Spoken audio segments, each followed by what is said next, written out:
Hello all, welcome to my channel Shravana Karthikam. ఈరోజు 20వ రోజు కార్తీక బహుళ పంచమి. పురంజయుడు దురాచారుడగుట.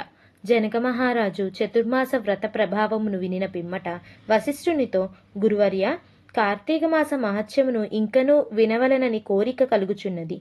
ఈ వ్రత మహత్యమున ఇంక విశేషములు కలవా అను సంశయము కూడా కలుగుచున్నది. ఈ నా సంశయము నివారణ కొరకు మరిన్ని ఉదాహరణలు వినిపించి నన్ను కృతార్థుని చేయుడని ప్రార్థించెను.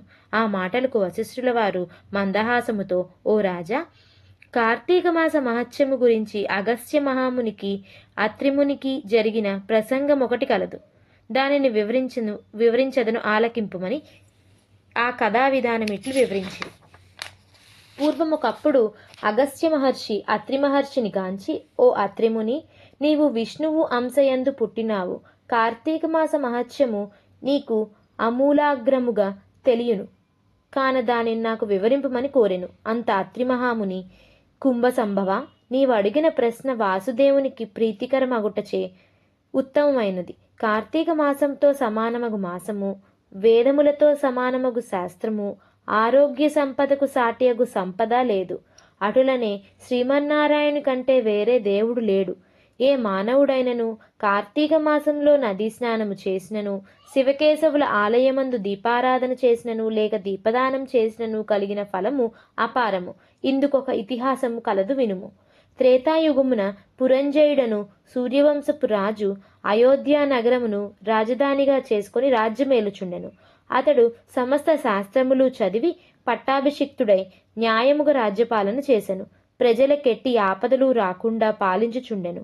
అట్లుండ కొంతకాలమునకు పురంజయుడు అమిత ధనాస చేతను, రాజ్యాధికార గర్వము చేతను జ్ఞానహీనుడై, దుష్టిబుద్ధి కలవాడై, దయా దాక్షిణ్యములు లేక దేవ బ్రాహ్మణ మాన్యములు లాగుకొని పరమలోభి అయి చోరులను చేరతీసి వారిచే దొంగతనములు దోపిడీలు చేయించుచు, దొంగలు కొల్లగొట్టుకొనుచు వచ్చిన ధనమును సగం వాటా తీసుకొనుచు ప్రజలను భీతివహులను చేసెను.